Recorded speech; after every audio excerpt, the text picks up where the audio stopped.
4 comportements toxiques qui t'empêchent de trouver l'amour et de continuer à te foirer. Bonjour les filles, j'espère que vous allez bien, que la vie est belle, que vous êtes en forme, que tout va bien dans vos vies en ce moment. Ou bon, j'imagine que si vous regardez, si vous écoutez ou vous regardez ce podcast, c'est que vous avez envie de vous améliorer, encore une fois, dans votre vie amoureuse. Et j'ai envie de vous aider aujourd'hui sur des comportements qu'on n'imagine pas toujours avoir et qui nous empêchent de, trouver l'amour. Et avant tout, évidemment, vous le savez, pour moi, le mot toxique, là, je l'utilise parce que c'est facile, mais encore une fois, le mot toxique, il est à prendre avec des pincettes. On est tous un peu toxiques les uns les autres, mais parfois on a des comportements qui sont vachement saboteurs. Ce serait peut-être plus le terme que je pourrais utiliser. Des comportements saboteurs que vous avez vis-à-vis de vous, qui vous empêchent en fait de trouver l'amour. Et le premier comportement que, je voulais, vous partager aujourd'hui, c'est, cette notion, dont je vous parle régulièrement dans d'autres podcasts, de l'imaginaire. Dans beaucoup de cas, en fait, on se projette et je vous invite à écouter mon podcast sur la projection que je vous ai fait il y a quelque temps qui s'appelle, «Comment arrêter de se projeter avec un homme qui finira par te quitter», qui est justement cette notion où, on se projette très vite avec un homme et on se projette, très vite, sans se rendre compte en fait que ce que l'on imagine n'est pas le réel. On est dans cette notion d'imaginaire, on est dans cette notion de fantasme, on est dans cette notion de rêve avec l'autre et en fait, moi, c'est OK, qu'on imagine des choses avec quelqu'un. Le problème, c'est que la plupart du temps, on le confond avec le réel. On ne se rend pas compte que la manière dont on est dans l'imaginaire, avec l'autre, dans ce qu'on imagine de l'autre, n'est pas la relation qu'on a. Que notre relation, que le contact qu'on est en train d'avoir avec quelqu'un, ça fait peut-être que 2, 3, 4 jours, qu'on l'a et qu'on ne réalise pas que ce qu'on est en train d'imaginer de l'autre n'est pas, qui il est.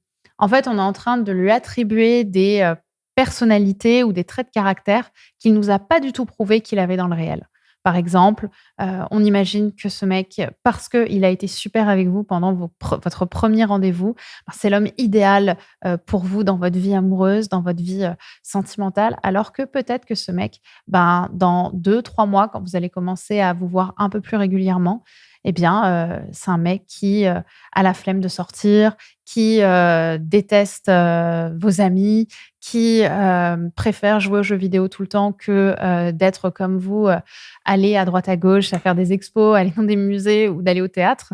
Hem On ne se rend pas compte de ce qu'on est prêt ou pas à accepter. Parce que nous, dans notre monde idéal, en fait, l'imaginaire prend toute la place par rapport au réel.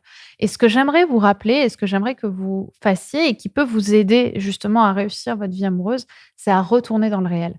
Qu'est-ce qui se passe dans le réel? Et ça, ça va aussi vous permettre, vous, d'avoir un comportement qui sera cohérent pour l'autre.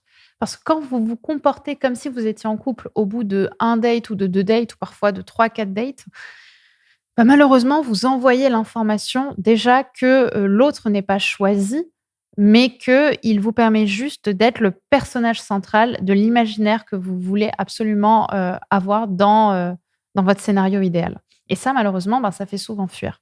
Donc interrogez-vous peut-être sur, heu, qu'est-ce qui se passe dans le réel? Et dans le réel, OK, ça fait 3 jours, donc est-ce que j'ai envie d'avoir le comportement d'une femme qui est en couple depuis 3 ans avec un mec que je connais depuis 3 jours? Pas forcément. Donc je vais avoir un comportement peut-être un petit peu moins, hem, entrant et beaucoup moins, je dirais, forcé ou poussé qu'avec quelqu'un que je connais depuis, quelques mois ou quelques années, bien sûr.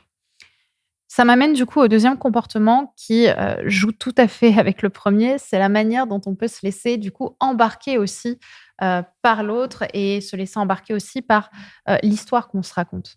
Je le dis souvent, dans l'énergie féminine, et l'énergie masculine, il y a cette notion de pénétrer, dans l'intimité féminine. En fait, la puissance du masculin, c'est d'être en action, d'aller vers l'autre, vers la femme, dans le cas évidemment d'une relation hétéro. Et la femme, sa puissance est là où justement la séduction se crée, c'est à quel niveau est-ce que je laisse l'autre pénétrer dans mon intimité? À tous les sens du terme, mais aussi et surtout, on l'oublie, dans notre intimité émotionnelle. Et parfois, l'autre est tellement, grandiloquent dans ce qu'il nous annonce, dans ce qu'il nous propose, qu'on a du mal à poser ses limites. on a du mal à lui dire: «Bah, non, là, je suis pas OK pour faire ça maintenant. En fait, là, ce comportement, bah, non, j'ai pas envie, je peux pas te voir ce soir, je préférerais qu'on se voit à un autre moment». «Oui, mais j'ai envie de te voir ce soir, tu me manques». «Bon, bah, OK, on va se voir ce soir» et en fait, à ce moment-là, on se laisse embarquer par l'autre et on n'arrive plus à poser, nos limites sur ce que nous, on a envie de faire et d'avoir et en se laissant embarquer comme ça, ben, très souvent, l'autre rentre tellement facilement et fluidement dans notre intimité, très rapidement que ça crée, en fait, tout de suite, ce sentiment, heu, j'aime pas le terme de lassitude, mais, heu, il y a moins de magie, il y a moins, en fait, d'évolution et très vite, en fait, on rentre dans une forme d'ennui où l'autre se rend compte peut-être aussi que, tout ça est réel, il est plus dans son imaginaire, donc il panique et il fuit. Je vous invite du coup à savoir poser, en fait, vos limites, à savoir dire: «Ben, non, là non, ce soir je suis pas dispo» ou «Non, je vais pas dormir chez toi ce soir» ou alors «Je suis pas OK pour, voir ta famille, demain, tout de suite, alors que ça fait 2 semaines qu'on se connaît». Tu vois? Savoir, en fait, poser tes limites parce que c'est aussi la force du féminin. Où est-ce qu'on arrête? Où est-ce qu'on ferme? OK?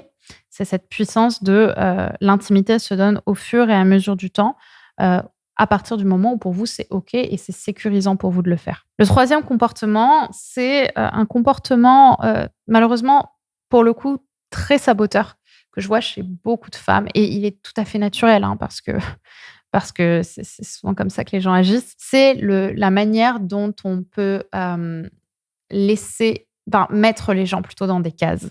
C'est la capacité qu'on a à se dire: «OK, lui, il est comme ça, donc c'est un connard. Lui, il est comme ça, donc c'est un gentil. OK, lui, c'est un manipulateur, pervers narcissique, méchant, méchant».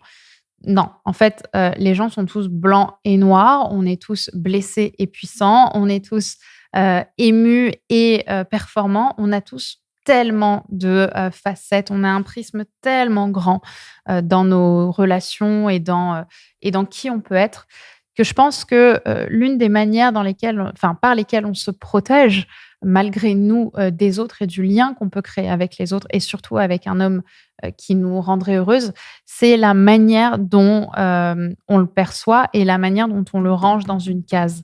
Hem et même les hommes qui vous ont fait, souffrir, on les met souvent dans la case connard alors que, on le fait pour se protéger.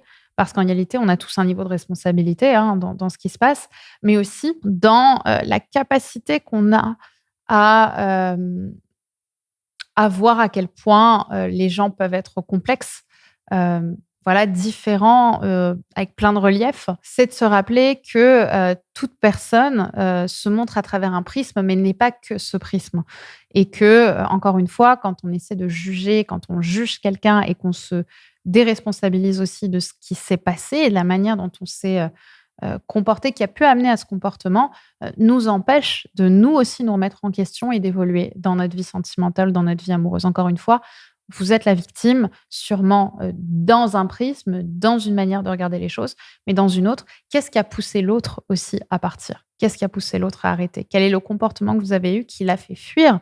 Et encore une fois, je ne parle pas que d'une personne, si c'est quelque chose qui est répétitif chez vous, qu'est-ce qu'il y a à travailler et à transformer? C'est pas forcément toujours le comportement lui-même, ça peut être le type d'homme aussi avec qui vous voulez créer des histoires.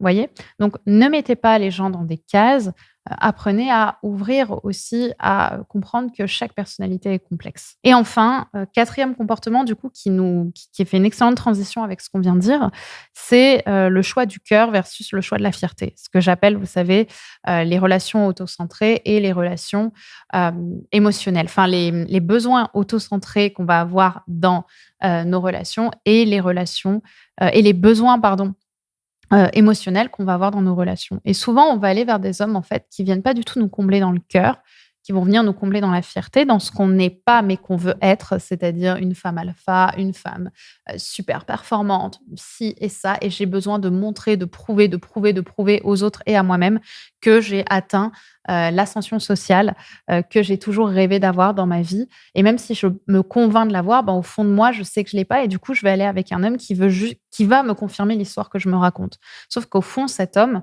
bah, vous le savez, c'est pas vous qui voit, c'est une version, masquée de vous, qui n'est pas celle que vous ressentez au fond dans le cœur et c'est souvent ça, en fait, qui fait aussi fuir. parce qu'on montre une image de nous qui n'est pas qui on est, en tout cas qui est une partie de qui on est, mais c'est souvent une histoire qu'on se raconte. Et donc, on va aller vers des hommes qui vont confirmer l'histoire qu'on se raconte et pas des hommes qui vont vraiment nous choisir naturellement parce qu'on vient les toucher dans le cœur.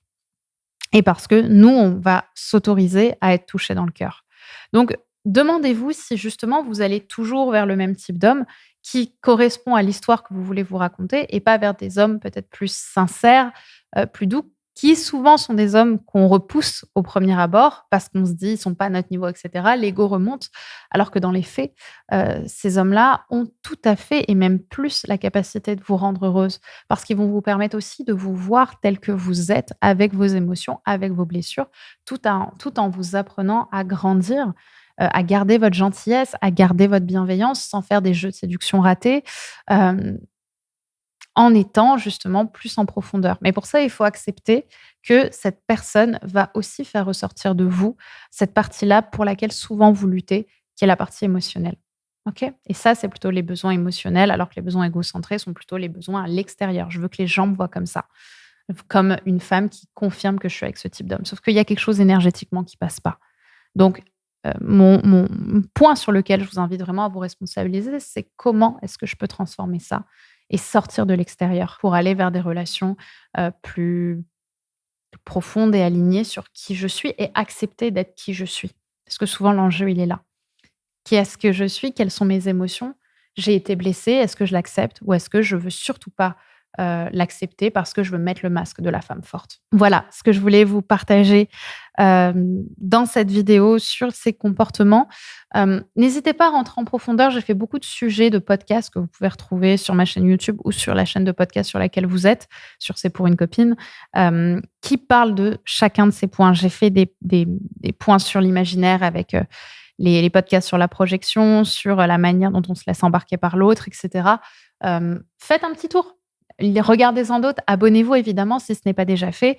Et bien sûr, n'oubliez pas de me suivre sur Instagram. Ça me fait toujours plaisir d'avoir des messages de votre part, de les lire, de savoir comment le podcast vous aide et vous accompagne au long de votre vie et de vos relations. Donc, un petit message, ça me fera plaisir et j'espère que j'aurai la possibilité également de vous répondre parce que quand je peux, je le fais toujours avec beaucoup de cœur.